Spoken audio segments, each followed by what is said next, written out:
Herkese merhabalar, YouTube kanalıma ve mutfağıma hoş geldiniz değerli takipçilerim. Bugün sizlere yumuşacık dokusuyla kış keki tarifi hazırladım. Benim sıkça yaptığım, kışın severek yediğimiz harika bir kektir. Mutlaka denemenizi tavsiye ederim. Tüm püf noktalarını videomda anlattım. Öncelikle kek kalıbını yağlayalım.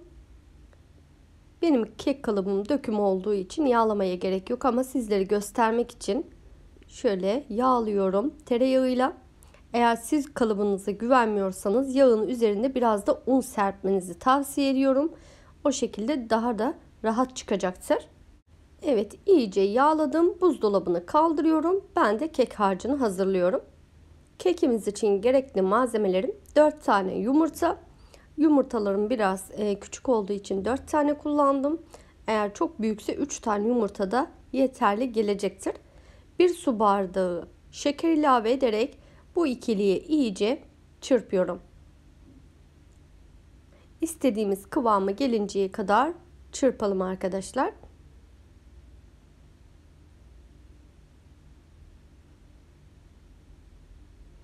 Evet.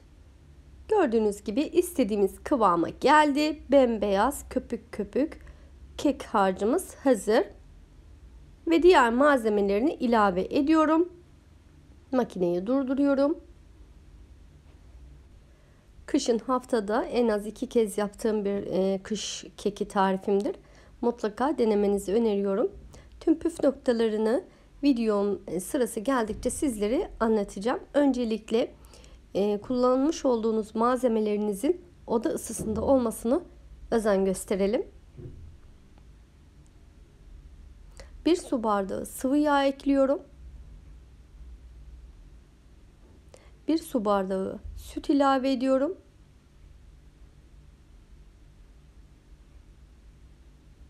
2 su bardağı dolusu un ilave ederek kek harcımı çırpmayı devam edeceğim.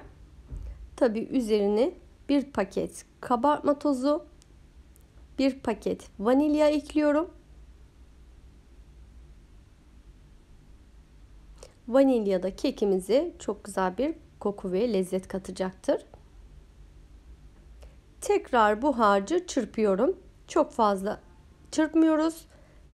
Düşük devirde 1 dakika kadar karıştıralım.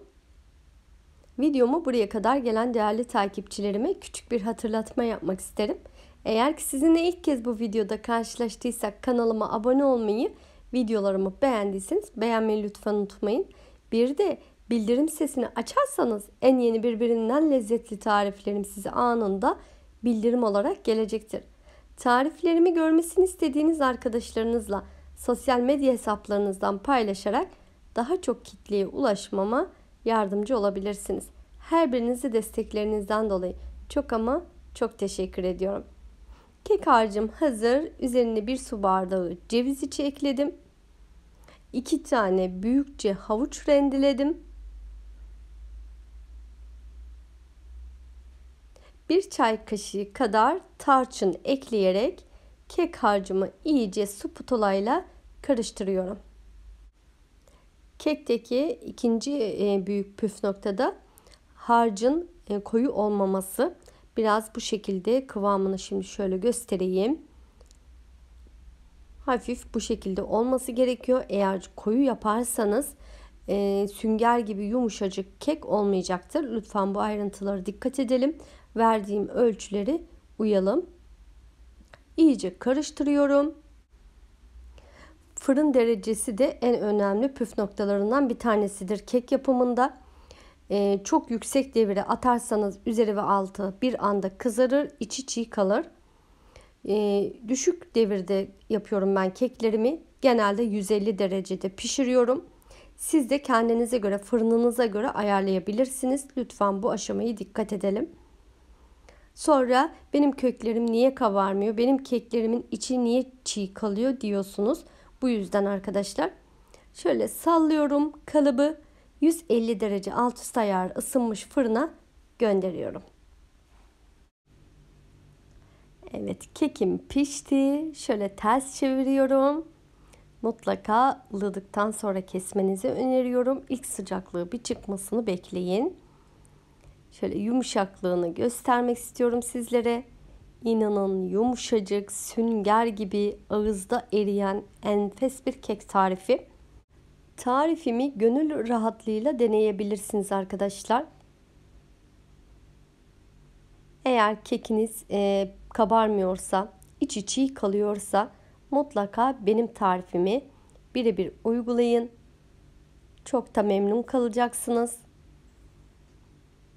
Şöyle bir dilim aldım. Yakından sizlere göstermek istiyorum. Renginin güzelliği. Gerçekten kışın bol bol yapıp çocuklarınıza yedirin. Şifa deposu. İçerisinde bol ceviz, havuç, tarçın, muhteşem üçlü. Tekrar dilimliyorum. İnanın çekmelere doyamadığım tariflerimden bir tanesidir.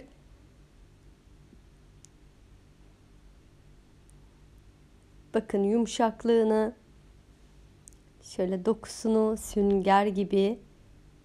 Sizler de tarifimi tüm detaylarıyla birlikte uygularsanız Allah'ın izniyle bu şekilde olacaktır.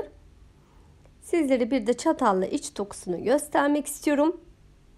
Bugün de bu güzel tarifimi sizlerle paylaştım. Umarım beğenmişsinizdir. Elimden geldiğince tüm ayrıntılarını vermeye çalışıyorum.